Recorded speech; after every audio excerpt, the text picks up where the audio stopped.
I'm Cosentino. Welcome back to my YouTube channel. Welcome to these videos where we go behind the scenes. I pull back the velvet curtain. I give you insight into some of my favorite tricks and illusions from my TV specials, my stunts, etc. Very excited to be here. I've been reading all the comments on YouTube, so thank you so much for participating. So if you're back, thank you. If you're brand new, welcome. Today we're taking a look at a piece from my TV special, The Magic, the Mystery, the Madness. It's actually the third TV special in that series and my fourth TV special in total. This piece is actually called The Trap Door.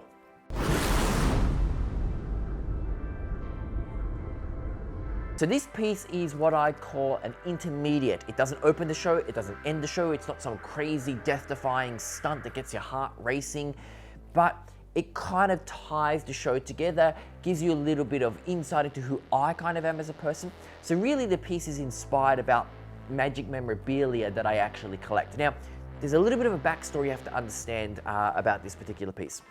I really do collect magic memorabilia, old vaudevillian posters, I collect handcuffs, I've got books from Harry Houdini, so all these great things. So that inspired this piece. And it's based off a trap door. When I was a kid, I used to watch a show, Don't You Open That Trap Door. There used to be a song that goes with it, so that kind of always reminds me of that. But in the late 1800s, early 1900s, magicians did use trapdoors. They would cut a hole in the stage and use a trapdoor to do wonderful things, seemingly create miracles. So we're taking that premise, except that the trapdoor is not on the stage in the floor, it's raised above. You can see it's on an apparatus, but you can see through it, you can see underneath it, you can see around it, and that's the point of why this piece becomes more amazing or more baffling. Okay, so the backstory to set it up is this.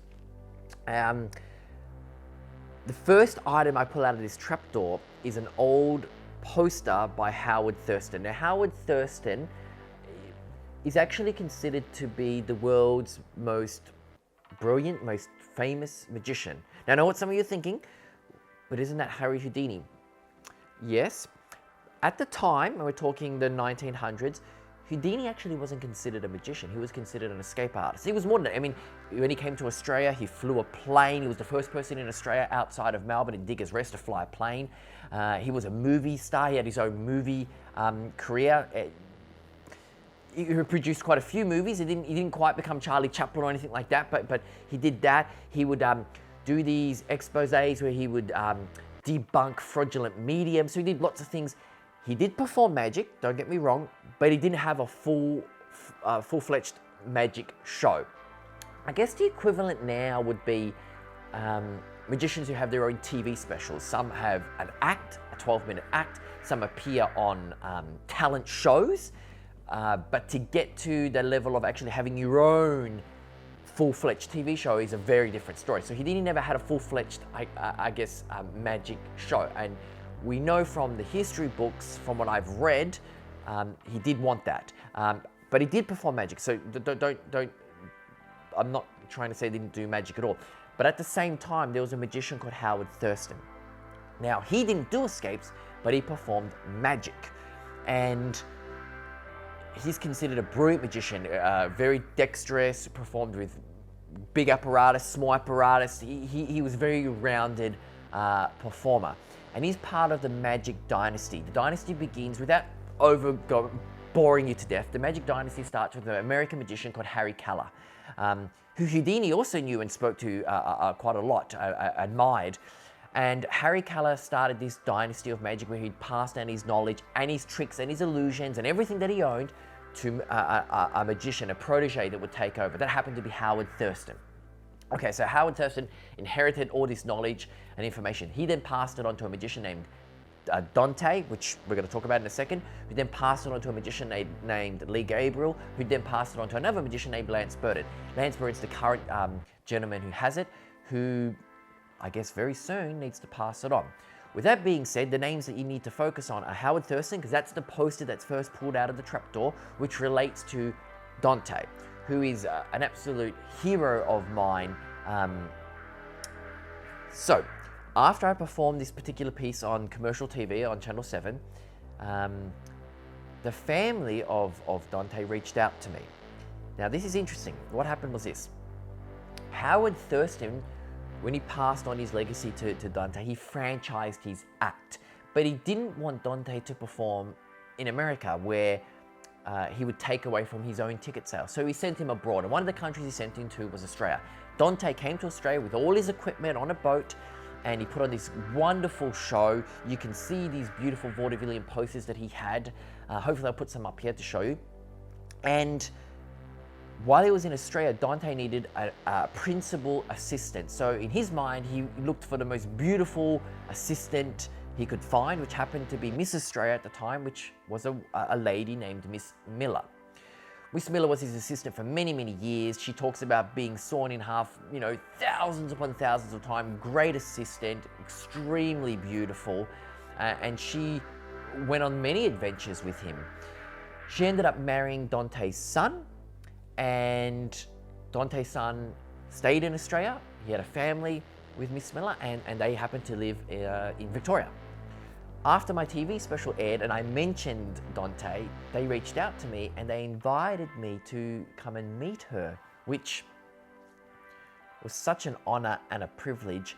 So she was 91 years old. I went to a retirement home village to meet her. Her daughter was there, and they told me wonderful stories about her adventures with Dante around Australia and around the world. They brought out memorabilia, nostalgic photos, show tickets. It's just, just thinking about it, it's quite overwhelming just how open they were for me to go through all this very personal stuff. And what a true privilege for me. And so it was just incredible. So that's kind of the backstory to this piece. I guess when they saw it, they realized how much I love the history of magic and how beautiful I think my art form is, or believe my art form is, which it is. And so that's the connection between Thurston and Dante and what actually happened. And well, yeah, it's a pretty fun illusion, and I hope you guys enjoy it. So let's check it out. Wow, thank you very much. One of the things I like to do is collect old magic memorabilia. I collect vaudevillian posters, handcuffs, chains, very famous magicians such as Harry Houdini. Now recently, I was at a magic auction, and this is what I picked up. Let me show you. I'm going to clear this up. I picked up this item right here. It's a trapdoor.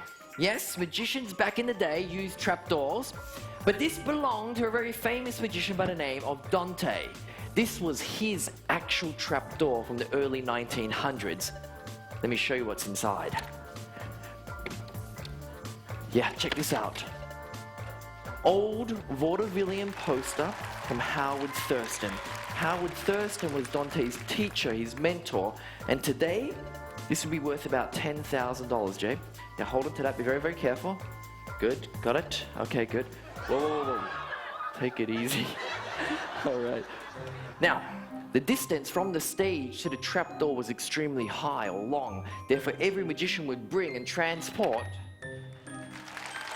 their own stage ladder. Thanks, Adrian. So let me break it down for you guys. The magician would arrive in a town. Once he got there, he'd check out the theater. When he got to the theater, the first thing he would do would be to cut a hole in the stage floor to actually place his trapdoor. Now, although trapdoors would vary in shape, size, and color, there was one thing that every single trapdoor had in common. Let me show you what that is.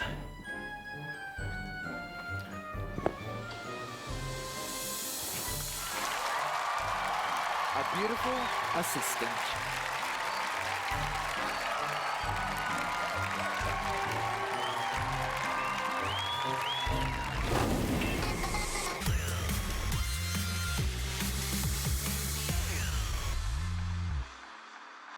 All right, there you have it, a very quick stage illusion, but a lot of fun. And I think now that you know the backstory, the fact that I got to meet Dante's family, which, you know, just happened to be a coincidence that actually happened. And the fact that really I do collect magic memorabilia makes this piece to me a whole lot of fun. So I hope you enjoyed it. I hope you enjoyed this story. If so, please subscribe, write comments, and until next time, be safe, look after one another, and remember to always believe.